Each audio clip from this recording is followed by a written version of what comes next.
Breaking tonight, chaos across Los Angeles as large-scale unrest erupts. State leadership faces mounting pressure and federal fraud raids. 6:14 a.m. Sacramento, California. Governor Gavin Newsom's office was dark. The Capitol building stood silent under winter fog. Security cameras recorded empty hallways. But federal agents were already inside. FBI, ICE, U.S. Marshals, Treasury Department investigators. They moved through the administrative wing with warrants in hand. Boxes of documents, hard drives, financial records spanning 7 years. This wasn't a standard audit. California's homeless crisis had generated $24.3 billion in federal funding since 2019. HUD grants, emergency shelter assistance, mental health programs, addiction treatment initiatives. The money disappeared into a labyrinth of nonprofits and state agencies. And what investigators found would expose the largest government fraud scheme in California history. If you want the full truth, hit like so this story reaches more people. The investigation began 14 months earlier. A forensic accountant at the Treasury Department noticed something strange in California's expenditure reports. Her name was Rachel Chen, 22 years analyzing government spending. She'd seen waste before, inefficiency, bureaucratic bloat. But this was different. California reported spending $170,000 per homeless person annually. Yet homelessness increased by 18% during the same period. The numbers didn't match reality. Chun pulled detailed transaction records. What she discovered was a pattern. Payments to organizations that existed only on paper. Wire transfers to shell companies. Consulting fees for services never rendered. She flagged it to her supervisor. The supervisor contacted the FBI. Special Agent Marcus Whitfield took the case. He assembled a task force. FBI Financial Crimes Division, ICE Homeland Security Investigations, IRS Criminal Investigation, California State Auditor's Office. They started with one nonprofit, PATH, People Assisting the Homeless. According to IRS Form 990, PATH had revenue of $181 million in 2023. The CEO earned $327,000. $70 million went to salaries and administrative costs. But where did the rest go? Whitfield subpoenaed bank records. The financial trail led to a network of subsidiary organizations, each one registered as a separate nonprofit, each one claiming to provide homeless services. New Dawn Housing Initiative, Urban Hope Foundation, Second Chance Community Services, Dignity Housing Network. 12 organizations total, all controlled by the same board members. All sharing office space, all processing payments through the same accounting firm. Combined revenue, $643 million. Comment fraud if you see where this is going. Investigators mapped the connections. Board members appeared on multiple organizations. Financial transfers moved between entities in circular patterns. Money entered as federal grants. It left as consulting fees, facility payments, and program expenses. But the programs didn't exist. Whitfield's team conducted site visits. The addresses listed on tax forms led to empty offices, closed storefronts, parking lots. One location was supposed to house 240 homeless individuals. The building had been demolished 3 years earlier. Another claimed to operate a job training center. The address was a strip mall nail salon. The fraud was systematic, industrial scale. But the money had to be going somewhere. That's when investigators found Newsom's connection. In 2021, California created the Homeless Housing Assistance Program, a state initiative to coordinate federal funding. Newsom appointed the Oversight Board, 7 members, all political allies. Board member Sarah Castellanos owned a consulting firm, Bright Future Advisory Group. Between 2021 and 2024, her firm received $47.3 million in contracts from homeless nonprofits. Board member James Thornton ran a construction company, Urban Development Solutions. He secured $89.6 million in contracts to build temporary shelters. Board member Linda Nguyen operated a property management firm. Her company managed facilities for homeless organizations. Total contracts, $34.8 million. The board members were profiting from the programs they oversaw, and the money flowed through entities connected to Governor Newsom's political network. Investigators traced campaign donations, political action committees, fundraising events. Sarah Castellanos donated $180,000 to Newsom's gubernatorial campaigns. Her firm also employed Newsom's former chief of staff. James Thornton's construction company contributed $240,000. His brother served as Newsom's housing policy advisor. Lyndon Gwynn hosted fundraisers at her Napa Valley estate. Total raised for Newsom's political operations, $1.3 million. This wasn't coincidence. This was a system. If this shocks you, hit like now. The FBI expanded the investigation. They embedded undercover agents in nonprofit organizations, recorded meetings, documented cash payments. Agent Rebecca Santos posed as a grant writer. She approached one of the smaller nonprofits, offered to help them secure additional federal funding. The executive director was eager. He explained the process over coffee in downtown Los Angeles. Federal grants required matching state funds. California provided those funds through block grants to counties. Counties distributed money to approved nonprofits. But approval wasn't based on effectiveness. It was based on connections. The executive director showed Santos internal emails, instructions from state officials on how to structure applications, which buzzwords to include, which metrics to report. One email was explicit, emphasized trauma-informed care and racial equity frameworks. Don't mention actual housing outcomes. Another, budget flexibility is expected. Admin costs can reach 40%. Translation, spend the money however you want. Just file the right paperwork. Santos recorded everything. She documented the fraud in real time. But the deeper she went, the more disturbing the operation became. These nonprofits weren't just wasting money. They were facilitating something else entirely. Type yes if you're ready to see what happened next. In March 2024, ICE agents conducted immigration enforcement sweeps in Los Angeles. They targeted locations flagged for suspicious activity. One address was a homeless shelter on Skid Row. Capacity listed as 180 individuals. Federal funding, $4.2 million annually. ICE agents arrived at dawn. The shelter director wasn't present. Staff seemed confused by the raid. Inside, agents found 240 people. Not homeless families. Not American citizens. They were foreign nationals. Recent border crossers. No documentation. No English language skills. ICE ran biometric scans. The results were shocking. 73 individuals had active deportation orders. 42 had criminal records in their home countries. 18 were on terrorist watch lists. And they were all being housed with federal homeless assistance funds. The shelter director was interviewed later. He claimed ignorance. Said the individuals presented as homeless. He didn't verify immigration status. But financial records told a different story.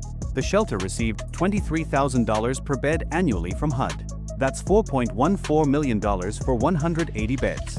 But the shelter was housing 240 people. The extra 60 weren't documented. They weren't counted in official reports. Where was their funding coming from? Investigators traced wire transfers. The shelter received additional payments from a nonprofit called New American Welcome Services. Total, $1.8 million. New American Welcome Services was funded by the California Department of Social Services. Refugee resettlement money. The shelter was double billing, claiming homeless funding for some individuals, refugee funding for others, pocketing both. And this wasn't isolated to one facility. ICE identified 47 shelters across California using the same scheme. Combined fraud, $387 million. Share this so more communities understand what's happening.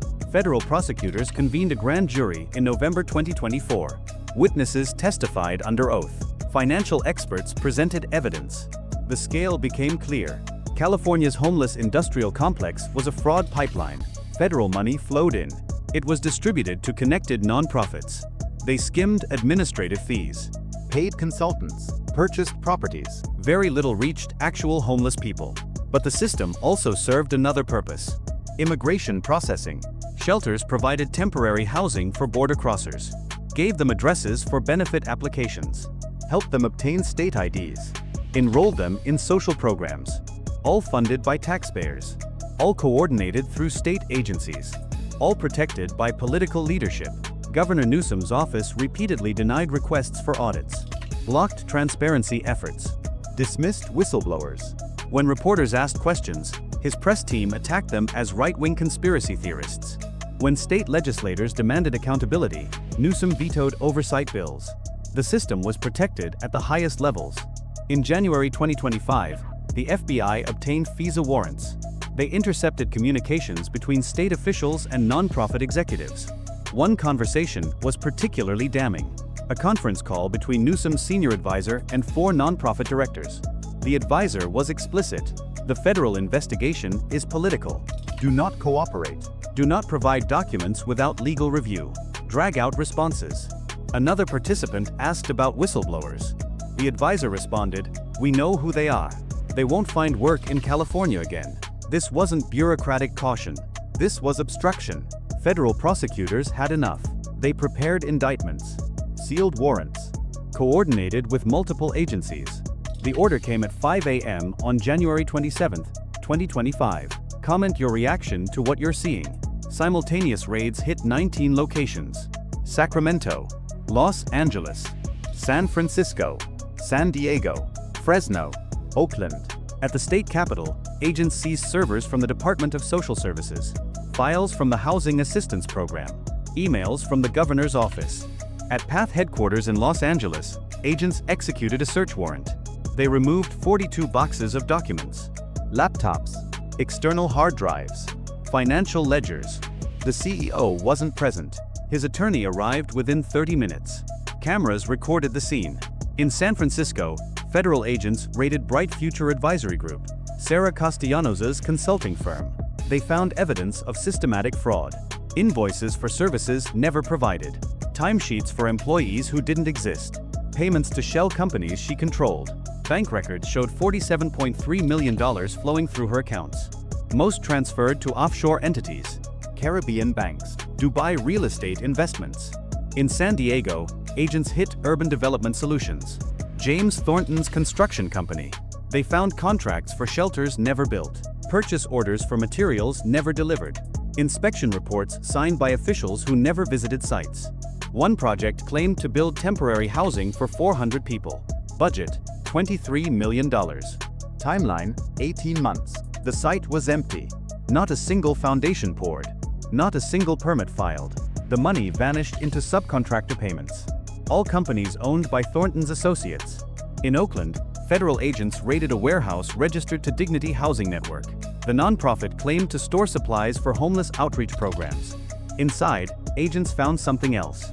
Pallets of counterfeit documents, Social Security cards, California driver's licenses, birth certificates, employment authorization cards, high-quality forgeries, nearly impossible to distinguish from authentic documents. The warehouse also contained cash, $3.7 million in rubber-banded bundles, stacked in plastic storage bins. This wasn't a nonprofit. This was a criminal enterprise. Hit subscribe so you don't miss what happens next. Federal prosecutors unsealed indictments on January 29, 2025. 43 individuals charged. Conspiracy to commit fraud, wire fraud, money laundering, immigration fraud, obstruction of justice. Sarah Castellanos, 18 counts of wire fraud, 4 counts of money laundering. James Thornton, 22 counts of fraud. Conspiracy, false statements to federal officials. Lyndon Gwynn, 12 counts related to fraud and tax evasion. PATH CEO Jennifer Williamson, 16 counts of fraud and embezzlement. The indictments detailed a conspiracy spanning 6 years. $1.47 billion in fraudulent transactions. Over 200 fake organizations. Thousands of fraudulent benefit applications. But Governor Newsom wasn't charged. His name appeared throughout the evidence. Communications with co-conspirators. Campaign finance connections. Policy decisions that facilitated fraud. Yet prosecutors stopped short. Why? Legal experts suggested several reasons. Evidence against Newsom was circumstantial. His direct involvement couldn't be proven beyond reasonable doubt. Political considerations influenced charging decisions. But the investigation wasn't over. Federal agents continued analyzing seized materials, encrypted communications, financial records, witness interviews, and pressure mounted from other directions. California state legislators demanded answers. Republicans called for Newsom's resignation. Democrats distanced themselves. Committee hearings were scheduled. County supervisors in Los Angeles and San Francisco faced recall efforts. Voters were angry, betrayed. The fraud wasn't abstract. It had real victims. Actual homeless people remained on streets, denied services while billions disappeared. Families struggled while connected insiders profited. Communities watched encampments grow while government officials claimed progress.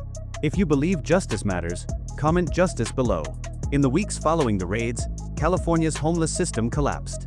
Nonprofits lost federal funding. Shelters closed. Programs terminated. Over 8,000 homeless individuals were displaced when facilities shut down. No transition plan. No alternative housing. The sudden collapse proved what investigators suspected. The system never served homeless people. It served the bureaucrats and connected operators. When the fraud pipeline closed, there was nothing underneath. No actual services. No real programs. Just empty buildings and political promises. Governor Newsom held a press conference on February 3, 2025. He stood at a podium surrounded by California flags. His tone was defensive. He blamed federal overreach, called the investigation politically motivated, claimed California was being targeted for its progressive policies. He didn't address the fraud, didn't acknowledge the stolen money, didn't mention the victims. Instead, he attacked the Trump administration, framed the raids as harassment, promised California would resist. But the evidence was public. Court documents detailed the scheme. Bank records showed the money trail. Witness testimony confirmed the corruption. Political rhetoric couldn't erase facts. Within days, Newsom's approval rating dropped to 31%, the lowest of his governorship. Calls for resignation intensified. California Attorney General filed state charges against 7 defendants, overlapping with federal cases but focusing on state law violations. The legal battles would take years, but the political damage was immediate. California's reputation as a progressive model collapsed. The homeless crisis exposed as a fraud scheme, billions stolen while people suffered, and the implications reached beyond California. Federal investigators identified similar patterns in Oregon, Washington, New York, Illinois. The homeless industrial complex wasn't unique to California. It was a national phenomenon. Share this video before it gets buried. The deeper truth emerged slowly. This wasn't just about money. It was about power. Political machines used human suffering to justify massive budgets. Those budgets funded networks of connected operators. Those operators funneled money back to politicians through donations and support. The cycle was self-sustaining. More homeless people meant more funding. More funding meant more fraud opportunities. More fraud meant more political power. Solving homelessness would end the pipeline. So the system was designed to perpetuate the problem. California spent $24.3 billion and added 30,000 homeless people. Not despite the spending. Because of it. The fraud created incentives to maintain crisis conditions. Success would eliminate the justification for funding. This wasn't incompetence. It was design. And it was protected by politicians who benefited from the system. Federal investigators found evidence that Newsom's administration actively blocked reform efforts, vetoed transparency bills, dismissed auditors who found problems, retaliated against whistleblowers.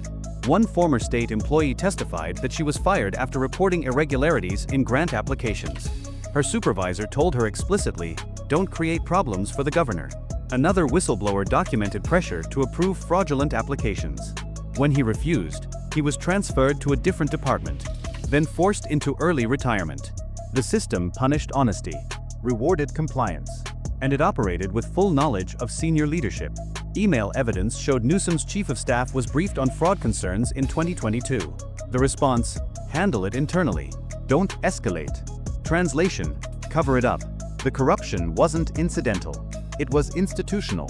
Hit like if you believe this system must be dismantled. As federal cases moved forward, more details emerged. Sealed evidence became public through court filings. Plea agreements revealed new conspirators. One defendant, a nonprofit executive named Marcus Chun, cooperated with prosecutors. His testimony implicated state officials previously considered peripheral. Chun described meetings where fraud schemes were discussed openly. State officials suggested ways to structure transactions to avoid scrutiny. They recommended shell companies, offshore accounts, timing strategies. This wasn't passive negligence. It was active coordination. Chun also revealed the scale. He estimated that 70% of California's homeless funding involved some form of fraud. Inflated costs, fake programs, phantom clients. The real number reaching actual services, less than 30%. That meant $17 billion in waste and theft over 6 years. The largest domestic fraud scheme in American history. And it happened under the watch of a governor with presidential ambitions. Newsom's political future dimmed. Donors withdrew support. National Democrats stopped taking his calls. Presidential speculation evaporated. His response was predictable: blame others, attack investigators, position himself as a victim. But Americans weren't buying it. The evidence was too clear, the victims too visible. Homeless people sleeping on streets while billions disappeared. That image defined his legacy. In March 2025, a federal judge unsealed additional evidence. Financial records showing Newsom's family trust received payments from entities connected to the fraud network. Not direct bribes. Legitimate seeming transactions. Consulting fees paid to his wife's business. Speaking fees from organizations later implicated in fraud. Total, $847,000 between 2021 and 2024. The timing was suspicious. Payments increased after Newsom's policy decisions benefited the payors. Federal prosecutors analyzed the pattern. They considered additional charges: public corruption, honest services fraud. But evidence remained circumstantial. Newsom's attorneys argued everything was legal, coincidental. The investigation continued. Comment exposed if you're still watching.